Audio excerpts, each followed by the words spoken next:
Igmon, Part 8.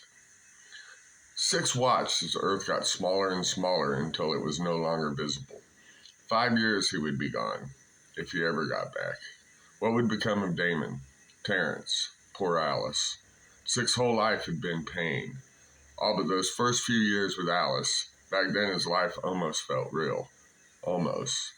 But now all that was gone.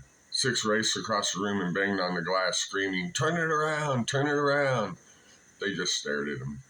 They could not hear him. If they could, they would tell him what he already knew.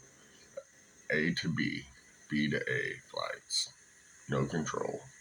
No variance. Once started, only a collision could change the course. Six was hoping for such an event. He did not want to go back to Panzor. Bonnie watched Six bang on the glass. She read his lips, knew what he was saying. She had watched him stare at Earth. So round, so blue, so beautiful. Bonnie knew his story, even before William told his story to the group. Either William didn't know the whole story or he was holding back information. She wasn't sure which. Igmon loved teaching through stories. He had told Bonnie his biggest regret in life was not doing more to help the child. Six. Now, here she was staring at him. She wondered if it was too late to make amends. Six's outbursts became less frequent over time. Most of the time you could find him looking out into the nothingness of deep space. Occasionally he would watch the boy and 3 girls. A few times he caught them looking at him. On one occasion he turned and walked straight at him. As he got close to the glass, the 2 younger girls and the boy stepped back. The older girl stood her ground and returned his stare. They stood there for a minute, 2, 5. Six snarled a bit and spun to leave. As he did, he saw her smile. It reminded him of Alice. Bonnie watched him walk away. She was smiling because he reminded her of a child, a mad child, one that didn't get his way, a child that needed to be loved. Six went back to his corner and looked out the window. She could see his reflection in the glass. She saw him crying. Six awoke in one of the sleep chairs. Not the most comfortable, but he had gotten used to it. Halfway into the trip, and he had no good plan. He felt the effects of not using the machine. Most of the food he had found was gone. Same with the water. Lots of food for them, none for me. Six was growing weak. Six stared straight ahead as his mind raced awake. He turned around to see the oldest girl holding up a sign that read, "My name is Bonnie." This had gone on long enough, Bonnie thought. Someone had to reach out, and she was someone, right? She knew she had to be careful. She saw what the others had done to Jay and Bryce. She knew what he was capable of.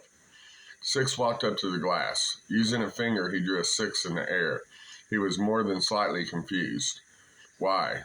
He wouldn't have to wait long for his answers. Bonnie motioned to the intercom by the sleep chairs. Six sat back down. They talked a lot, mostly small talk. Bonnie had lots of questions, but she didn't want to pry. They still had a long way to go.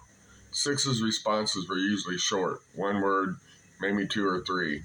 One day, Bonnie said she knew he was running low on food and water. She asked him if she opened the door and put out supplies, would he stay in the chair? He nodded his head yes. Bonnie opened the door and Ray slid out a big box of food and water. Six knew if he felt better, he could have made the door. But why? He was slowly dying, and he knew it. He pushed the button and said thank you. Six was weak. He didn't want to spend the last few days of his sorry existence talking to them. Although Bonnie was very nice, he still hated them all. He wanted to think of good times, of the boys, of Alice. He drifted off to sleep for what he thought would be the very last time. Bonnie enjoyed talking to Six. He actually had a nice smile and a great laugh, not like the one on the beach. She had learned of Igmon and Lizaraine's deaths. She had been told a lie about the rest of the people. She could tell he was lying. One day, roughly 3 months before they would arrive on Panzer, Six didn't arise from his chair. Bonnie tried calling him on the speaker. No answer. She banged on the glass. Still no response. Another day passed. She knew she would have to go out there. Bonnie opened the door.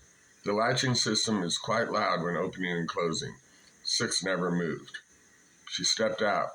Gingerly at first. She closed the door. Ray locked it behind her. She approached the chair cautiously. Six, she said. Ray wanted to go with her, but Bonnie made him stay with Lacey and Macy. She told him what to do, and he was not going to let her down. Ray watched as Bonnie walked slowly up to the chair. He heard her say 6. He saw her place her hand on his. He saw 6 place his hand on hers, then hers on his. He heard 6 say, Alice?